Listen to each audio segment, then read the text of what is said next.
સાબરકાંઠા લોકસભા બેઠકના ભાજપ ઉમેદવારનો પ્રચંડ પ્રચાર. ભાજપના ઉમેદવાર શોભનાબેન બારૈયાનો રોડ શો યોજાયો.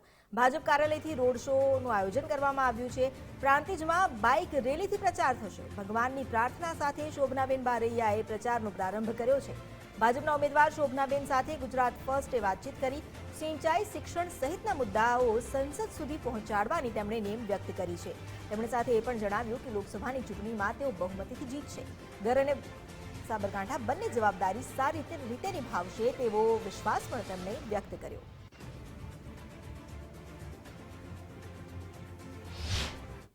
ગુજરાત ફર્સ્ટની ટીમ હાલ સાબરકાંઠા પહોંચી ચૂકી છે અને શોભનાબેન બારૈયાના ઘરે આપણે પહોંચી ચૂક્યા છે. એમની સાથે વાતચીત કરીએ સીધી જ કે સવારમાં તેમણે પ્રભુની પ્રાર્થના કરી, ભગવાનને પ્રાર્થના કરી અને હવે ચૂંટણીને ગણતરીના કલાકો બાકી છે એવું કહી શકાય. એટલે કે એ પ્રાર્થના તેમના દ્વારા કરવામાં આવી અને ત્યારબાદ હવે જ્યારે પ્રચારના પડઘમ શાંત થવાના છે તો ત્યારે લઈને એમની તૈયારી શું છે, જીતના વિશ્વાસને લઈને તેઓ શું કહી રહ્યા છે, સીધા જ એમની સાથે વાત કરીએ. શોભનાબેન, ગુજરાત ફર્સ્ટમાં આપનું સ્વાગત છે. શોભનાબેન, સવારે અમે આપના ઘરે પહોંચ્યા, આપે પ્રભુને પ્રાર્થના કરી અને ભગવાનને પ્રાર્થના કરતા હોઈએ છીએ ભારતીય સંસ્કૃતિ અનુસાર. એટલે એક સીધો સંવાદ હોય છે કે પ્રભુ, મારી જે જવાબદારી છે આપને સોંપી. એટલે એક સ્ત્રી તરીકે જ્યારે આટલી મોટી જવાબદારી આપવામાં આવી છે તો કેવી અનુભૂતિ કરી રહ્યા છો? પહેલાં તો ભગવાનની પ્રાર્થના કરીને જે હું દિવસની શરૂઆત કરું છું તો એક ઉર્જા મને મળે છે ભગવાન થકી.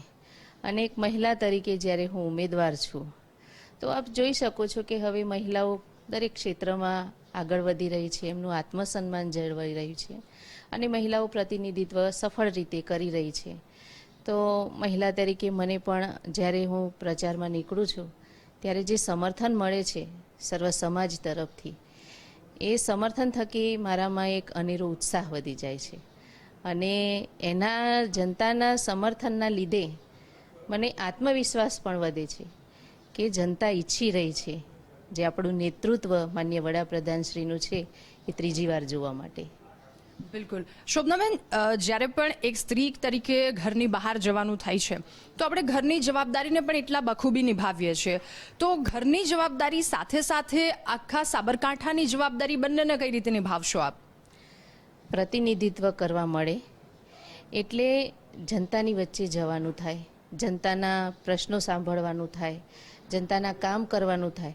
પણ આપ જોઈ શકો છો કે માનનીય વડાપ્રધાન શ્રી મોદી સાહેબ, માનનીય અમિતભાઈ શાહ સાહેબ અને એમના નેતૃત્વવાળી ભારતીય જનતા પાર્ટીની જે સરકાર છે એમની યોજનાઓ એ રીતે ઘડેલી છે કે એ યોજનાઓનો મહત્તમ લાભ જનતા લે એ અમારે એમને કહેવાનું છે અને એ થઈ રહ્યું છે. લાભાર્થી સંપર્ક થાય એ વખતે પણ પ્રજા વચ્ચે અમારા પ્રતિનિધિઓ જઈને એમને યોજનાઓ વિશે જણાવે છે અને લાભ લઈ રહ્યા છે. એટલે સાહેબની યોજનાઓ એવી છે કે નાનામાં નાના વ્યક્તિ સુધી એ યોજનાઓ પહોંચે અને એમાં પણ હવે પાછો ત્રીજી ટર્મમાં જ્યારે સાહેબ મોદી સાહેબ બેસવાના છે તો એમાં પણ વધારો થવાનો છે. એટલે પ્રજાના કામ કરવા, પ્રજાના પ્રશ્નો સાંભળવા, જે પાયાની જરૂરિયાતો છે એ પણ આપણા મોદી સાહેબે અનાજથી લઈને સ્વાસ્થ્ય સુધીની ચિંતા કરેલી છે. હવે જે કાંઈ નાના મોટા પ્રશ્નો સ્થાનિક હોય એ અમારે સાંભળવાના અને પ્રજા વચ્ચે રહેવાનું એ મારી પ્રાથમિકતા હશે.